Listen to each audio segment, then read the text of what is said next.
اور محرم کے اندر تمام سیاسی جماعتوں کے ساتھ مل کے پرم محرم اس مرتبہ آپ کے سامنے گزرا، اور ربیع الاول بھی. تو میں تو ان کی خدمات کو خراج تحسین پیش کروں گا جو انہوں نے 3 سال کی. جہاں تک ان کے بیانات کا تعلق ہے اس کو وہی بہتر طور پہ بتا پائیں گے، لیکن جہاں تک ایم کیو ایم کے جلسے کا تعلق ہے تو ایک وفاق پسند جماعت کی حیثیت سے میں یہ سمجھتا ہوں کہ ایم کیو ایم کا وفاق میں آنا پاکستان کو اور مضبوط کرے گا اور خوشائند بھی ہے. یہ عوام پاکستان کی اور خلق خدا کی خواہش ہے اگر کہ وہ متحدہ قومی موومنٹ کو چوز کرتے ہیں اور اس کو نعم البدل کے طور پہ دیکھتے ہیں تو آمناً صدقنا اس کو خوش آمدید کہنا چاہیے. اچھی بات، آپ خوش آمدید بھی کہہ رہے ہیں ان کو. دوسری چیز جلسہ کرنے جا رہے ہیں، نون لیگ بھی وہاں پہ. کوئی بات نہیں. ذوالفقار مرزا صاحب کیوں اتنے زخمی شیر کی طرح کیوں بول رہے ہیں اس وقت؟ دیکھیں ایم کیو ایم کا جہاں تک ہمارے سے تعلق ہے، ہم ایک شہر کے، میں بھی اسی شہر سے تعلق رکھتا ہوں جہاں حیدر بھائی ہیں، اور اتفاق ہے کہ ہمارا اور حیدر بھائی کا حلقہ انتخاب بھی حلقہ انتخاب مقابلہ رہا ہے. تو بجائے اس کے کہ نفرتوں کے بیج بوئیں یا نفرتوں کو پروان چڑھائیں، ہم محبتوں کے عمل کو پروان چڑھائیں گے. M Q M Peoples Party کے ساتھ لازم الملزوم ہے اور پیپلز پارٹی بھی اے این پی اور ایم کیو ایم کے ساتھ لازم الملزوم ہے. لیکن ذوالفقار مرزا کس کے کہنے پہ اسٹیٹمنٹس دے رہے ہیں؟ دیکھیں میں آپ کو ایک بات بتاؤں کہ ڈاکٹر صاحب کی میں نے پہلے خدمات کا ذکر کیا، اب جو اسٹیٹمنٹ ہیں وہ ان کے پرسنل ہیں، وہ جو اگر خود گفتگو کر رہے ہیں تو وہ بہتر ہے، لیکن میں تو پھر ان کی خدمات کو پھر ایک بار خراج تحسین پیش کروں گا. میں یہ نہیں کہوں گا خدمات کو کریں گے خراج تحسین، لیکن ان کے اسٹیٹمنٹس پہ کیا کہیں گے؟ اس پہ تو آپ لوگ میرے بھی ہے نا، میں نے بھی اسٹیٹمنٹ کیا نا، میں نے بھی اسٹیٹمنٹ، لیکن آپ کی اتحادی جماعت پہ وہ کہہ رہے ہیں. دیکھیں اتحادی جماعت تو میں نے آپ سے ایک بات کہی کہ لازم الملزوم ہے، اور اگر وہ وفاق میں جا رہی ہے تو اس کو اس تناظر میں دیکھنا چاہیے کہ پورے پاکستان کے اندر وہ سیاست میں جا رہی ہے. اور جتنی جماعتیں، میں تو ایک کسی پروگرام میں سنی تحریک کے لیے بھی کہا تھا لوگ اس کو دہشت گردی کی لسٹ کے اندر رکھتے ہیں، میں نہیں سمجھتا. میں سمجھتا ہوں وہ بھی وفاق پاکستان میں آئے گا تو وہ بھی خوش آئند ہے. تو یہ پاکستان کی بہتری کے لیے تمام سیاسی جماعتوں کا آنا خوش آئند ہے. اس میں کسی قسم کے روڑے نہیں اٹکانے چاہیے. اگر کوئی کسی کو فائنینشیل سپورٹ کرتا ہے تو اس میں کوئی برائی نہیں. پاکستان کے اندر سیاسی جماعتیں فائنینشیل سپورٹ کیا کرتی ہیں، جیسا کہ وکلا بھی آئے، جج بھی آئے، بڑے بڑے ریلیاں بھی ہوئی، تو سب کو پتہ ہے فائنینشیل سپورٹ کہاں سے آیا کرتی تھی. اللہ واسطے تو کوئی نہیں نکلتا.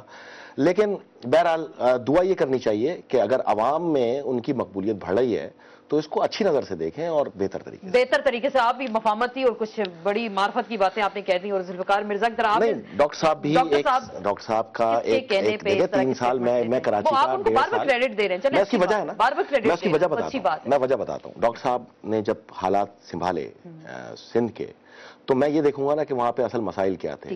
گینگ وار بھی تھیں، دوسرے مسائل بھی تھے، کچھ تقریب کا ڈائریکٹ وہ الزام لگا رہے ہیں نا، ڈائریکٹ وہ دوسری جماعت پہ الزام. میرے خیال میں کہ انہوں نے کس تناظر میں کہا ہے یہ وہ بہتر بتا پائیں گے. آیا کسی کے بیان کے رد عمل میں انہوں نے کہا یا پرسنلی کہا؟ پرسنلی نہیں، وہ ڈائریکٹ اٹیک کریں. چلیں اس پہ آپ جواب دینا نہیں مناسب سمجھ رہے. شیخ روہیل اصغر صاحب، آپ ساری گفتگو سن رہے ہیں، ابھی حیدر صاحب کی آپ نے گفتگو بھی سنی. ایم کیو ایم پنجاب میں آ رہی ہے اور آپ کیا سمجھ رہے ہیں کہ کیا ہونے جا رہا ہے؟ پنجاب میں ایم کیو ایم آ رہی ہے اس وقت.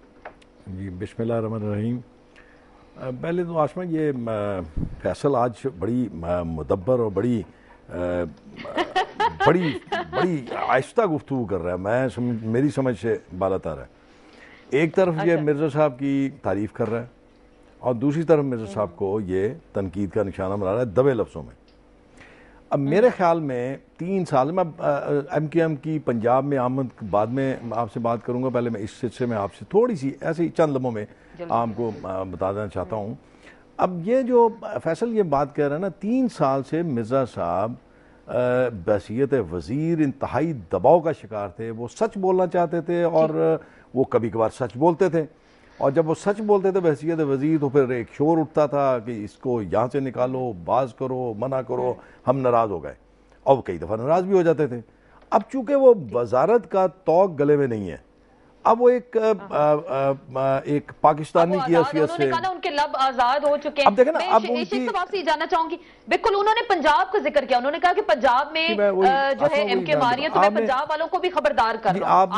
آپ ان کے سٹیٹمنٹ کو لائٹ لے رہے ہیں یا آپ ان کو کس طرح سے لے رہے ہیں؟ میں آپ کو اس سلسلے میں ایک تھوڑی سی بات بتا دیتا ہوں. ایک تو الحمدللہ یہ بات طے ہو گئی آج، شکر ہے. یہ تو تانا اور یہ الزام ہم سے ہٹا کہ حیدر رضوی نے خود یہ بات کہہ دی کہ رانا ثناء اللہ صاحب نے 15 منٹ کے اندر سارے معاملات درست کر دیے. اب ہوتا یہ ہے کہ جہاں کہیں جلسہ ہے، آج کل جو حالات ہیں آپ کے سامنے ہیں، جو تشدد اور مار کٹائی اور خودکش حملے، اس کی وجہ سے جو لوکل انتظامیہ کئی دفعہ وہ ریئیکٹ کرتی ہے، وہ منع کرتی ہے کہ آپ جلسہ عام نہ کریں، کیونکہ اگر خدا نہ خواستہ اللہ نہ کرے اگر وہاں پہ کوئی ایسا واقعہ روح پذیر ہوتا ہے تو ذمہ داری تو وہاں پہ لوکل انتظامیہ کی آگی نا. لیکن آپ ذوالفقار مرزا کے حوالے سے کیا کہیں گے؟ وہ کہہ رہے ہیں کہ ایم کیو ایم پنجاب میں آ رہی ہے، آپ کو خبردار کر رہے ہیں. مجھے بریک بھی لینی ہے، ذرا جلدی بتائیے. میں آپ کو اس سلسلے میں اگر آپ ان کی کل کی سٹیٹمنٹ سنیں تو آپ کو پتا چلے گا کہ وہ کہہ رہے ہیں کہ جب سے ایم کیو ایم مارز وجود میں آئی ہے، ایم کیو ایم کھالنے اکٹھی کرتی ہے، ایم کیو ایم بتہ لیتی ہے اور ایم کیو ایم زور زبردستی کرتی ہے. یہ کل کی ان کی سٹیٹمنٹ تھی. شاید ان کا یہ خیال ہے کہ آگے ہی پنجاب کو نظر لگی ہوئی ہے تو ان کا خیال ہے کہ یہ کراچی کے جراثیم اب پنجاب میں بھی آئیں گے، پنجاب میں بھی وہی کام شروع ہو جائے گا. میرے خیال میں آپ کیسے لے رہے ہیں؟ لائٹ لے رہے ہیں سٹیٹمنٹ کو؟ کیا کر رہے ہیں؟ میں آپ کو ایک بات بتاؤں آسما، میں یہ سمجھتا ہوں اگر میں جیسے آپ نے اپنے شروع میں کہا تھا کہ ہم اپنے اصل مقصد سے ہٹ گئے ہیں. آج آپ جتنے ٹاک شو ہوتے ہیں ایک دوسرے پہ تنقید، ایک دوسرے پہ کیچڑ اور پتہ نہیں کیا. اصل مقصد ہمارا ہے عوام کی خدمت کرنا، عوام کے مسائل کا حل تلاش کرنا. لیکن وہ کوئی نہیں کر رہا، وہ کوئی نہیں کر رہا، وہ بڑی معذرت کے ساتھ وہ کوئی بھی نہیں کر رہا. اب آئیے آپ بے شک آئیے، دیکھیں آپ دیکھیں. حیدر صاحب سے میں بات کر لوں جی، میں بالکل اس پہ بریک پہ بات کروں گی. آخری سوال حیدر صاحب سے میں کرنا چاہوں گی. ذوالفقار مرزا کے سٹیٹمنٹس کو آپ اس وقت آپ کہہ رہے ہیں فوکس نہیں کر رہے، آپ کا فوکس صرف 10 اپریل کا جلسہ اس وقت جو لاہور میں کرنے جا رہے ہیں. آخری بات مختصراً میں صرف یہ جاننا چاہوں گی، 10 اپریل کے جلسے کے بعد جو ذوالفقار مرزا نے ابھی بھی سٹیٹمنٹ دیا کہ وہ دوبارہ واپس آئیں گے کراچی میں اور جو بھتہ خور ہیں، ٹارگٹ کلرز ہیں، ان کے خلاف ایکشن لیں گے اور بار بار آپ کو تنقید کا نشانہ بنا رہے ہیں. 10 اپریل کے بعد پھر آپ کیا کریں گے؟ اس سٹیٹمنٹ پہ غور کریں گے حیدر صاحب؟ دیکھتے ہیں، سوچتے ہیں، سمجھتے ہیں کیا ضرورت ہے اور غور کریں گے، دیکھتے ہیں. چلیں دیکھیں گے، اس کے علاوہ اور ابھی آپ کچھ نہیں کریں گے؟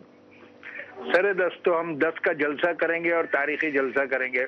ٹھیک. اور انشاءاللہ پنجاب کی عوام اور پورے پاکستان کو یہ کر کے دکھائیں گے کہ ایم کیو ایم الحمدللہ پنجاب کی بھی نمائندہ سیاسی جماعت ہے. بہت بہت شکریہ، بہت بہت شکریہ. حیدر عباس رضوی صاحب ہمارے ساتھ ٹیلی فون لائن پہ جوائن کر رہے تھے اور وہ بتا رہے تھے کہ صرف ان کا فوکس اس وقت 10 اپریل کا جلسہ ہے اور دیگر معاملات کو وہ اس کے بعد فوکس کریں گے. یہاں لیں گے ایک بریک اور بریک کے بعد ہم کچھ ڈسکس کریں گے پیپلز پارٹی اور عدلیہ کے ساتھ جو معاملات ہونے جا رہے ہیں اور خصوصاً جو بھٹو صاحب کا کیس ری اوپن ہو رہا ہے اس حوالے سے دیگر سیاسی جماعتیں کیا کہتی ہیں اور پیپلز پارٹی کا کیا موقف ہے، اس پہ جانیں گے فیصل رضا عابدی صاحب سے بریک کے بعد.